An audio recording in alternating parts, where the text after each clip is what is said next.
All right, and what better way to continue this conversation about Austin Ainge and the Utah Jazz future than bring in our Utah Jazz insider for KSLSports.com. It's Ben Anderson. Ben, thanks for joining us again this week. Happy to be here. Yep, we got a lot to talk about. I mean, we just listened to Austin talking about how, with the manipulation of rosters, however you want to say it, they're not going to do that anymore. He's been given the keys to have the final say in all decisions Utah Jazz. First of all, I want to get your take on the hiring of Austin Ainge to be put into that position, and then his response to that question about tanking or not tanking, or how do you interpret it? I guess seeing an Ainge come in is not super surprising because of where Danny is and what Danny's been doing for the Jazz now for 3 years. So in that sense, it's not surprising, but we didn't really know there was a president of basketball operations job open for the Jazz that Ryan Smith said they were trying to fill. So by that view, it's a pretty big hiring, and it's a big change for the Jazz. And, bringing somebody in who's kind of doing that similar role for the Celtics and bringing him to Utah it's a big change. The Jazz don't usually get those types of hires to come their direction. Usually it goes the other way.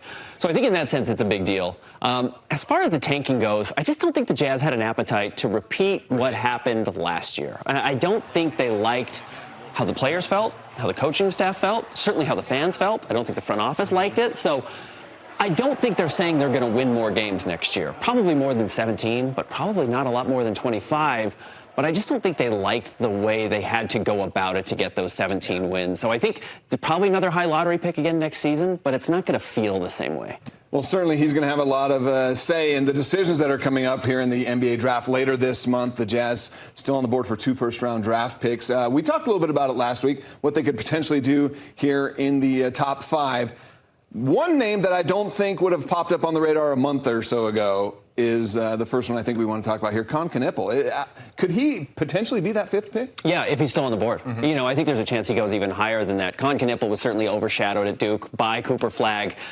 If Cooper Flagg wasn't there, I think we might be talking about Con Knippel as the ACC Player of the Year. So number 5 for him, that's not necessarily a stretch then, right? No, I don't think so at all. I understand why, if you were looking at mock drafts maybe a month ago, 2 months ago, he was probably around, 8 to 12. But I think he's going to be in that conversation at 5 very firmly. Okay, well, one guy, you talk about him being maybe the best shooter in the draft. A lot of people are saying this next guy is maybe the best scorer in the draft, Trey Johnson. Yeah, Trey Johnson led the SEC in scoring as a freshman, 19.9 points per game, and that's unheard of. The SEC was the best basketball conference last year, and he was great. And Texas made the tournament. They weren't a very good team. Some of it is his fault. Some of it's not his fault.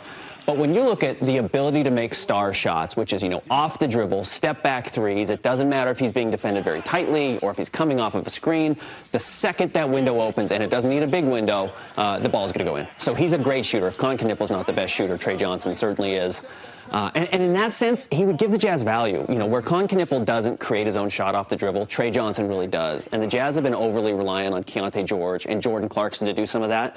And it's hurt their percentages, and it hurts the team percentages. So if you gave those options and those shots to Trey Johnson, late shot clock, late game, the Jazz 3-point shooting percentage is going to go up, and you win games like that. All right. He's not a good defensive player. So if you want to see good defense, you're not going to get it with Trey Johnson. Yeah, that's something the Jazz have wanted in years past for sure, is a defense at that guard position. All right, Ben, it's been fun. Let's do it again next week. Why not, right? I'll be here. Okay, thanks a lot.